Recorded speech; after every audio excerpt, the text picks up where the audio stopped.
Welcome to the Throttle Up Leadership Podcast. Our theme for 2026 continues. The future of work, meaning is the new money. Because meaning is simply the greatest motivational force on earth.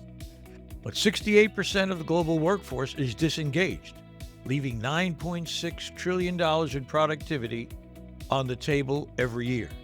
Gen Z, the canary in the coal mine, is exposing structural failures everyone else learned to ignore, rationalize, or endure. I'm Dr. John Dentico, your host, bringing over 30 years of experience in leadership, strategic thinking, and designing solutions that solve real problems. This podcast delivers boots-on-the-ground intelligence, real conversations with CEOs, fractional executives, coaches, and small and medium-sized business leaders navigating the same crisis, mitigating the talent hemorrhage before competitive viability disappears. We go beyond symptoms like engagement scores and wellness programs to focus on the structural failures beneath them. Frontline intelligence, actionable frameworks, hard truths. Thank you for joining me on this journey. Now let's throttle up and dive into today's episode. Hello again and welcome to the Throttle Up Leadership Podcast. This is your host, Dr. John Dentico. With me today is Raul Pereyra. Raul is a first-generation Latino leadership coach with 25 years of experience helping organizations and executives grow from the inside out. His message isn't academic. It's forged from growing up in East LA as the son of Mexican immigrants in a home filled with both love and the pain of living with an alcoholic father. He learned early what it means to carry invisible weight and discovered what happens when you finally unpack it. Raul created the Bag We Carry and behavior-first coaching frameworks grounded in post-traumatic growth, turning struggle into strength and purpose. Here's what most leadership programs miss. You can be successful and still doubt yourself. Many Latino leaders step into bigger roles quietly thinking, am I really ready for this? That doubt shows up as overthinking, hesitation, second-guessing decisions. Raul's message is simple. Real change isn't about more information. It's about behavior change. Nothing else matters. I'm truly pleased and delighted to have Raul here with me this morning. Good morning, Raul. How are you? Good morning, John. Thank you for having me. I am great. I had a nice breakfast and some hot tea. And here I am, and I'm delighted to be here. Great to have you. So, Raul, I'd like to ask you my first question, and that is, tell me a little bit more about yourself. Where did you grow up, and what were some of the influences in your early life? Okay, thank you. So my name is Raul T. Pereyra, and I did grow up in East Los Angeles, California, son of immigrants, Mexican immigrants, first generation, born and raised here in the U.S.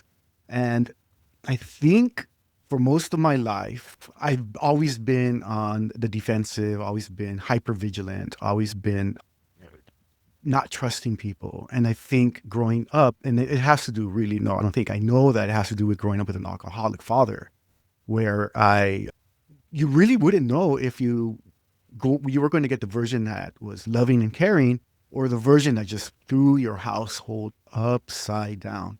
Growing up in that environment, drip by drip, day by day, it really takes its toll and it really shapes your emotional health.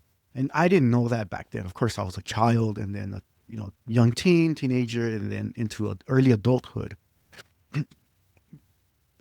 Looking back, behavior is contagious. I became an alcoholic myself. And I never admitted that because all of my friends drank beer. I started binge drinking probably in middle school. So I don't know, 14 years old, 15.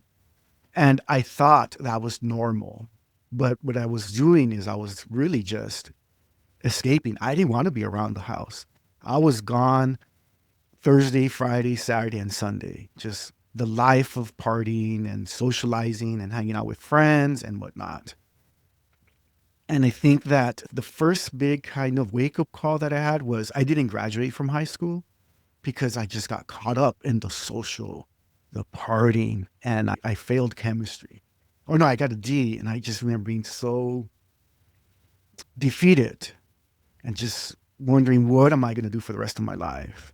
And I think that at that point, I went to a community college and I met some good people, and I met somebody who believed in me, one of my English teachers, and she introduced us to Latino authors. So that became my first, like, ooh, people like me can actually write, whether it's poetry, short stories, or whatever it is.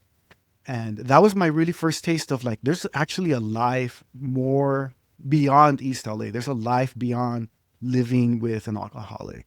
And I just really got turned on by intellectual stimulation rather than drinking. I mean, I was still drinking, and it took me decades to finally quit.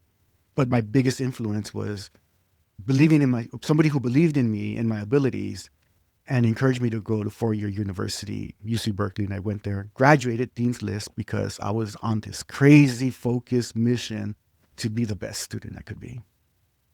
Well, that's a great story. I mean, a very honest story. Mm-hmm. And I relate. I mean, my dad was a PTSD survivor from Mm-hmm. World War II Mm-hmm. who had a very, very difficult childhood, ran away from home when he was 16, Mm-hmm. joined the Navy when he was 17, went through the ravages of war in the Pacific, Wow. PTSD survivor, and he drank a lot, Mm-hmm. Mm-hmm. when he was my father. And I know exactly what you're talking about, because I liken coming home from school Yeah.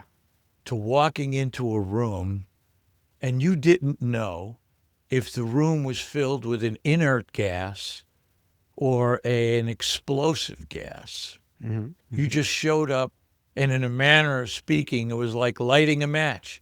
Yeah. You didn't know if the match was just going to go out with no harm or there was going to be an explosion. So I absolutely relate to what you're saying. I mean, I've lived it myself. It's sad. In the end, I forgave him. Yeah. And that was a gift, in a sense, I gave to myself. Mm-hmm. Mm-hmm. And you don't know that about forgiveness until you do it. And you say, wait a minute, I feel a lot better about doing this. This has made my day. So I absolutely agree with you. But so let's move on now to our interview. You created the bag we carry, beliefs, assumptions, and guardians. Can you walk us through what that actually means? Yes, for sure. What's in the bag that successful Latino leaders are carrying, often without knowing it? Great. Awesome. I'll start off with the second part of that question. I think many of us, whether Latino, white, black, whoever we are, we enter these rooms where we need to show up as a leader, quote unquote, as a confident leader, and we're leading a team or an organization, a company, whatever it is, right? You're trying to translate that mission into action. You're looking for, how do you meet business objectives or your mission? So you arrive, you're in bigger rooms, but yet there is self-doubt. There's that inner critic that's whispering, hey, don't screw this up again like you did before. Be careful. Or don't have that difficult conversation with your subordinates because you want to be liked, because you don't want to rock the boat. You want people to respect you. You want people to follow you. You want to have that influence. And if you were never groomed or taught or came up learning that naturally, or even through a program and then through practice, then you're one of those individuals who's going to have that inner voice. I call it the inner critic. And that shows up as self-doubt, as imposter syndrome, those sort of things, right? So a lot of us carry that. And I surely carried that for a long time. And it wasn't until I had a health crisis a few years back during COVID, where I began to rethink my purpose, rethink Raul 2.0, because I've been in the industry for 20 plus years. I was the trainer, the facilitator, the HR person. I've supported leadership development. And something that was really missing was this behavioral change. And I went all in on organizational psychology, and specifically with positive psychology. And I got coached my own self as well. And I've learned through these couple of years that the missing piece was the behavioral change piece.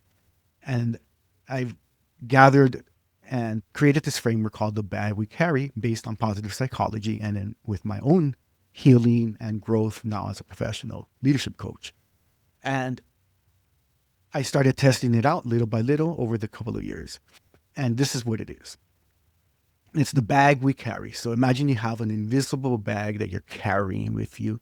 And in there is all the stories, the belief systems, the cultural, the inner voice. Everything lives in that bag, and it's very heavy for you. You're walking into a big room, the boardroom, for example, and that bag is weighing you down. That's just the kind of the imagery or the analogy I like to provide. But then it goes deeper, right? If we look at the word bag, B-A-G, this is what it stands for, and this is what the framework is all about. So B stands for beliefs, right? So your beliefs that you hold, and they're in that bag. A stands for the assumptions. What are the assumptions that subconsciously we don't challenge or question, but those assumptions hold up the belief system? And then the G for guardians is the protective patterns, the behavioral patterns that are manifested because of your beliefs and assumptions. And those protective guardians are like the inner critic. I teach people that, for example, they're not necessarily bad. They were there to protect you at some point. So if you say you were into public speaking and you wanted to become a better public speaker, but you failed, quote unquote, at it at one time, and you fell on your rear and you thought that people were laughing, and you started telling your story that, oh my goodness, I knew it. Why did I do this? People were laughing at me. I wanted to be respected. I wanted to be an articulate public speaker, and here I am, and I can't believe I'm doing this. So you spiral into this thought process that's really detrimental to your emotional health and to your confidence. So the inner critic shows up when you have to make that new speech, or that you're going to go out and talk to a group of influencers or your team. That little critic's going to whisper in your ear and say, hey, remember that one time people were laughing at you? Don't screw it up. So guess what? You try to fight it. You try to push the inner critic to the side. And what I teach is this. Once you're able to acknowledge that the inner critic is protection and not your enemy, at some point he or she, I call it, in Spanish, my inner critic is a she. She was there to provide protection. So once you start to acknowledge and name what's in your bag, what you're feeling, it's going to be easier for you to acknowledge, move to the side. I'll tell the inner critic, like, I hear you, you protected me, I acknowledge you, but I'm going to act despite or in spite of you. And that's the big kind of framework where I help individuals, leaders, people who have had some sort of traumatic experiences, big self-doubts, and growing up in the Latino community, for example, it's prevalent to have grown up with an alcoholic parent or parents. So for me, those are the people I truly can identify with, and why I created this framework. Now, obviously, it works for others who have experienced some sort of trauma and who are stepping into bigger rooms where I can help them reframe what is in that bag, so that bag becomes lighter, and eventually it transforms into a jetpack, and it propels you forward to a bigger, greater, beautiful vision. Yeah.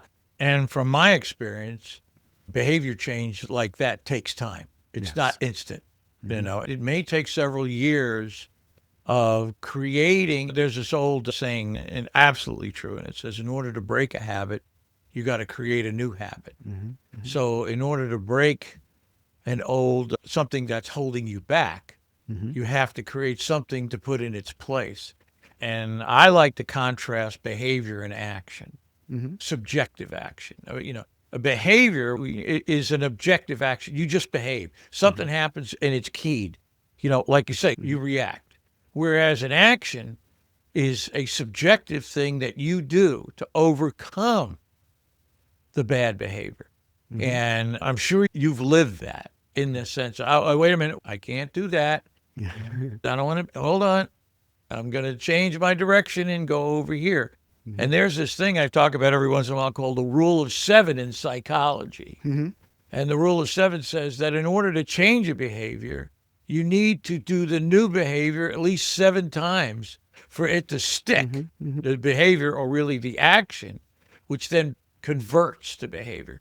once you try this new thing, once you get used to and comfortable with the new habit, it eventually takes the place of the old habit. I'd love to get your reflection on that. It reminds me of the book Thinking Fast, Thinking Slow. It was a Daniel Kahneman, where the psychologist, the Harvard psychologist, who talks about this groundbreaking research on that we have two brains, essentially, right? The reptilian brain, right? And then the mammalian brain. And the reptilian brain is all about thinking fast, automatic behaviors. And it's just, this is what we do. We react. A thought enters, quick. It's about survival. And we just make the best choice right there and then, right? And we're biased that way. And then mammalian brain is the one that he calls, well, thinking slow. It's more methodical. You slow it down. You weigh your choices. You get the same thought, but instead of reacting, you question the assumption. You question the situation. You evaluate, and you just slow it down, and then you take the appropriate, decisive action. So absolutely, it's really about an individual having the ability and the capacity to just pause and being able to fall more into action, fall more into the deeper thinking, into slowing down.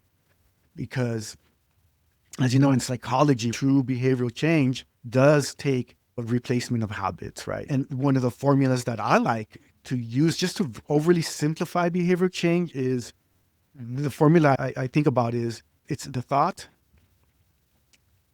and then plus the belief system and your values equals the behavior.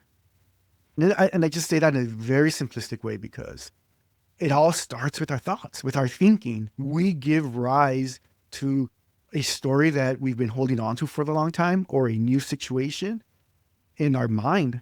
And then we check it against our belief systems. And if it matches up with our values and belief systems, then we're going to act accordingly. So I share that basic formula for behavior or behavior change in hopes to inspire people to really slow down in their thinking, because that's what it takes. It's these little steps, this little formula. Otherwise, we're always in reactive mode. And you see this in organizations. You see these in big organizational cultures. It's not just individuals, but you see this in organizations where organizations are always looking for that quick fix.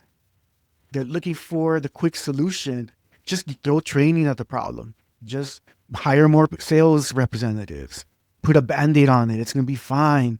And, I'm going to retire in 6 months, so I really don't care. It's that kind of approach to organizational change and culture at the organizational level. There's a lot of parallels there. So I totally agree with what you're saying, that it takes deliberate practice, deliberate action to actually begin to change and see the fruits of your labor. There's no quick fixes. I would differentiate, as you talked about the two different brains, between the conscious and the subconscious. Yeah. And it's because the subconscious is always noodling. It's always working in the background. Mm-hmm. And I think that's the pause period. The reflection period, some people call it a reflection period, where that's, I think, where the transfer actually occurs. You may be thinking and all of a sudden you find a quiet time, and now the subconscious may move a little bit more forward and start to affect the actions and activity that people take. At least that's been what I believe to be my experience, is when I find those reflective pieces and just be still, be still and just be with it and just see where it comes from. I think I've made my own personal jumps, if you will, at those times, rather than go all the time, like you say. John, but you're really hitting a great, beautiful point. And if we, at the individual level, we're talking about is self-awareness. If you don't have the self-awareness, you're never going to be able to distinguish between the thinking slow, thinking fast, or the sitting down, reflecting, journaling, going for that quiet walk, and then having an insight and then acting differently. Because now you're at a higher level of consciousness, because you're allowing yourself to have a deeper relationship with yourself and become more aware of your feelings, your thought process. Yep. I would also add this. because I've seen it so many times. People can be self-aware, but not be self-accepting. In other words, a person may be self-aware and then reject it. No, that's not me. No, that can't be me, kind of an idea. It's only when you say, yeah, that's me. When you take responsibility for who you are at that moment. I often talk about this. I've said it several times on the podcast. My dad was the kind of guy who never took ownership of anything. It was always somebody else's fault. Somebody was doing it to him. You know what I mean? Yeah. And I said, no, you just can't do that. You have to accept the good and the bad. You have to take it all. You have to own it all, because if you don't own it, you can't do anything about it. You know, it's someone else's problem. It ain't my problem. And I think there's a lot of that in the world today, where people look externally. They have the, if you will, victim mindset. And, you know, everybody's doing it to me. I've been blessed, as I said to you before we started, with podcast guests, 3 of whom went to prison and told me that prison saved their lives. And it was at that moment that they took responsibility for what they had done, self-accepted, and now they're all, one's a CEO in healthcare, one's a financial advisor, and the other one's a CEO of 2 companies in the world of AI. At that moment, they made the change. In fact, the guy who's a CEO in AI went to prison 3 times. Told me the first 2 times didn't stick. It was the 3rd time that he said, wait a minute, I got to make some changes here. And it's not outside of me. It belongs to me, so to speak. And I think that's so, so very important. Own it. And then you can do something about it. I'd love to get your reflection on that. Absolutely. And continuing along that same thread, it does start with self-awareness, but if you don't do anything about it, then, right, it's just going to live in self-awareness or consciousness or subconsciousness. I like that phrase. I don't know who said this. It was probably the Alcoholics Anonymous founder, or somebody said, all progress starts with telling the truth. And for people who feel stuck, for people who feel like the victim mentality or whatever, wherever they're stuck at, John, when you tell the truth and you're super honest with yourself, then maybe the problem lays within me, in my inaction, or listen to the inner critic, and I stay stuck because it's easier to stay stuck because it's been so part of my identity growing up, and that's just the way things are, and I'm always going to be, quote unquote, the loser, or always going to be the one who's never fully realizing my potential. That feels pretty safe for a lot of people. And when I coach people, they're like, Raul, so you're asking me to quote unquote reframe those belief systems and act anyways because I have this big desire or this big goal that I want to accomplish. And I'm like, wow, I'm not asking you to do anything. I'm asking you to reflect deeply on how bad you want your goal. And if you are not willing to accept responsibility, that only you are the one who's responsible for the stories you tell yourself, in my analogy, the bag we carry, if you're not willing to look inside that bag and understand what you're carrying, then you have to decide for yourself. Do you want to keep carrying that weight with you or not? But you have choice. There's this parable, the parable of the 2 arrows. So there's this man walking in the forest, and he's going to his village, and then he is struck by the first arrow. And that's what we call pain. That's real. And that hits him. He's in pain.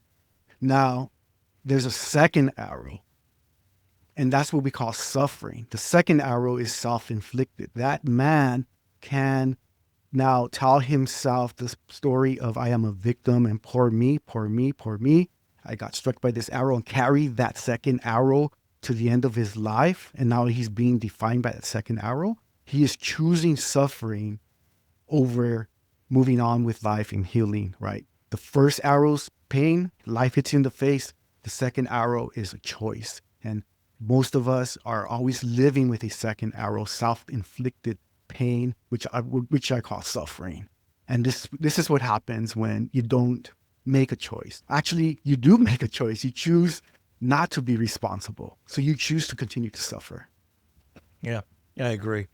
And it's a terrible thing. It's a terrible thing. And I've seen people, I know of people who made the choice to do something better with their lives. Yeah. And to say, I own this. Yeah. I can't get away from that notion. I own it. It belongs to me. I'm the only one who can do something about it. It's like this old adage. I'm sure you've seen this. You know, you see it many times in relationships, marriages, or something like that. And this is the typical thing where a guy says, you know, all I'm going to do is make this person happy. Right. And the answer is, good luck with that. Yeah. Because you could try all day and all night. But if that person is basically unhappy and chooses to do nothing about their own unhappiness, you can it's like pouring everything you got into a black hole. It's just going away. It's never going to mount up. You'll never fill that hole up unless a person says, yes, I need to do something about my own life and my own happiness. And it comes true so many times in so many ways. It's just so interesting to me. Any thoughts you have on that? Well, I've seen this a lot with high achievers, Latino, Black, or anybody, right? You know, high achievers who head of their class, valedictorians, and then, you know, successful CEO or successful consultant or whatever it is, where I think it becomes a way that they measure themselves against an ideal because they're so used to high performance and achieving, but yet they're still miserable at the end of the day. They're not able to realize that happiness is really a measurement of their achievements and not a measurement of why they're not measuring up to some weird, crazy ideal. Because what ends up happening with some of these high achievers, you know, they're the A students or they are the ones who are successful in their careers, and yet they're not happy. I always hear them like, only if I do this is when I will be happy.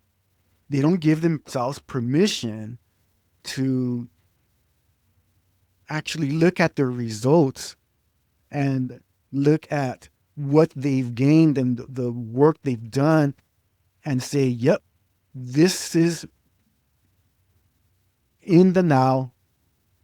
This is a reason to be happy. And I embrace happiness now, here, today. I'm not going to postpone happiness to a future achievement, because once you achieve that future achievement, guess what? You move the goalpost further out and it just becomes a cycle. And it goes to kind of a lot what you're saying. You can't not just keep chasing happiness with the next achievement. It becomes a cycle. Yeah. And to me, I will tell you something that I've discovered in my life, and that is happiness and sadness are both fleeting. They come and go. And as you said, we're chasing happiness. I'm not happy. I was happy last week. I'm not happy this week, that kind of a thing. Exaggerating that, obviously, a bit. Sure. And there's a third place that people don't ever talk about. And it's a place I think is cool, and that's contentment. People are content in the sense, let me say it a different way. Contentment to me means a level of completeness. You feel a sense of, I'm doing what I can do. I did real well this week. I feel good about what I've done. I'm content with this. I'm okay. As opposed to trying to scale the highest mountain every time something new appears on the horizon. Maybe I don't have to get to the highest mountain. Maybe I can get to a tall mountain and I'll be okay with that, you know. And I think you see this striving all the time that makes people crazy. I'll tell you an interesting story. Many, many years ago, I had a friend of mine whose brother was a psychologist. We were having dinner together. I couldn't resist. He was a psychologist in Orange County, LA area. I lived in San Diego for many years. And I said to him, so what do you see all the time? I mean, what keeps showing up at your door in terms of psychological issues? And one of the issues he talked about, which just almost blew me away, was you people coming in because they couldn't keep up, quote unquote, couldn't keep up with the Joneses, as they say, right? Oh, they got this car, or their house is bigger. Well, I have to compete with them. You're putting yourself on this treadmill that never ends. And the faster you run, the faster you become disappointed. Yeah. So I was just absolutely blown away with that. That's what you see all the time. That's what we see all the time.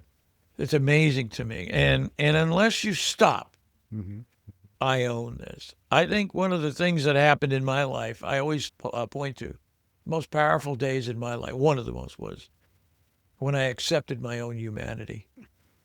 When I said, you know what? I'm doing the best I can. I'm out here, I'm pitching the ball. I'm doing what I can do, and I'm really trying hard. But sometimes you make it, sometimes you don't. And I'm okay with that. So I think it just changes it requires such a mind shift from this compete all the time to being at a place where you're comfortable with what you're doing and how you're doing it. I'd love to get your reflection on that. Yeah. And I think this is why, for me, I always share that when I'm working with people, it's like, I tell them that I want to help you have a more positive, healthy relationship with yourself. Because what ends up happening is, whether you are a high achiever or not, it's like, we do live in that culture that praises material goods, keeping up with the Joneses, the big house, the fast car, whatever it is, right? And you get caught up in that rat race. And it's only when you say, hey, or when the individual has the self-awareness and makes a choice and declares that, wait a second, I am running my own race. So whatever progress I make on my goal or on my race is for me to own and for me to be happy about. Because once you're able to remove the external measurements, ideals, Joneses, then you have that person in the mirror. You have that person who you look at and you wake up with every day, and you're going to live with that person for the rest of your life. So you might as well learn to have a more loving, caring, holistic relationship with yourself, with that person in the mirror. And when you're able to do that, you start looking at yourself, first of all, with more kindness. You start looking at yourself that maybe you've had a bad traumatic childhood or whatever it is in the past. And you're able to forgive yourself. You're able to forgive your father, the people who hurt you. You're able to look at this and say, you know what? I was a child. I was a young adult 10 years ago. And I am so grateful. And here's the reframe. I am so grateful that experience happened for me, that it didn't happen to me. It happened for me to make sense of who I'm becoming, of the lesson I'm learning. So this experience, I'm creating new meaning for myself to help me in the present and help me articulate a brighter future about who I want to become. Because if you're unable to make that reframe or that shift in your mind, then you're always going to hold on to that victim mentality, that situation or that story. And you're going to have like, oh, shoot, that happened to me and I can't believe it. So I'm going to start looking externally for validation, keeping up with the Joneses, getting the faster car. When I do that, I feel like there's movement, but there's no internal movement. It feels like there's progress in life and that I'm actually doing something and I'm gaining some quote unquote respect or validation from the external world, but I'm still miserable inside, right? And so it does take a conscious effort to realize that it's not about keeping up with the Joneses. It's not about running the rat race. It's about setting a goal and you running that race as best as you can on your own terms. Right. I agree. Yeah, I think people have to march it back in, as I like to say, and really concentrate on it. What is it that you want to do? How do you want to do it? And don't pay attention to what other people say or think. Yeah. There's this old adage, for every one person that tells you you're doing great, there's 12 that are going to tell you you're all screwed up. So, get used to it. Find your own path. Yeah. Anyway, we're getting really close to the end here, Raul, and I'd like to ask you the last question, and that is, where do you see yourself going in the next couple of years? Where do you want to take your work in the future? I really love that question. Right now, I do this part time. I love coaching leaders. I really enjoy doing the one-on-one. And I do it part time because I'm caring for my young children, 11 and 8, and they're in elementary. One's going to go to middle school next year. So probably for the next couple of years, just very steady, still one-on-one coaching. But towards probably year 2, year 3, move into group coaching, start having more of a cohort, more courses, that kind of thing. But I'm doing it at a very slow pace because this is Raul 2.0. I was in the field, in the office, full time, and now I'm blessed because I get to stay home and focus on my kids, focus on the family, and then do this coaching one-on-one, 1% at a time, part-time. And I see that probably in the next couple of years. But by year 3, expand into group coaching and see how I can impact more people at a broader range or bigger impact in my community. Great. Well, that's great. This has been a delightful conversation. Sometimes I Yes. don't get into as deep as we got into here, but it's so very important for people to take responsibility for their lives and not and push through all the hype, push through all the stuff that's out there that keeps telling you if you did this, you'd be great. No, go inside, figure out figure out what's here first. That's the key, and then decide whether you like it or not, and then move along a path that helps you get to the next level. I know you wanted to mention your free gift. Oh, yes. So why don't you go ahead and do that at this point? Great, thank you. So I do have a free gift for the listener, and it's for people who are struggling with self-doubt and you're just sick and tired of that bag weighing you down. I have a challenge for you. It's a free coaching one-on-one experience with me on helping you start identify your bag, the belief systems. And I want to give you the URL. So the URL is my website is rtplearning.com. So it's RTP and tiny challenge, small challenge, 5 days, free. Would love to support you in helping you reframe that bag into a jetpack that pushes you and propels you forward. Great, great. Well, this has been delightful. And listen, I want to wish you and your family good health Thank you. and You great too. success in the future. I want to thank you again for being here on the Throttle Up Leadership Podcast. I wish you well, Raul. Thank you, Take John. care. This is Dr. John Dentico. Remember, meaning is the new money, but it requires building the structures that deliver it. If today's conversation challenged your thinking or gave you a framework worth implementing, share it with a leader who needs to hear it. Subscribe wherever you get your podcasts and visit throttleupleadership.com for more resources. Until next time, keep throttling up and keep the people at the center of everything you do.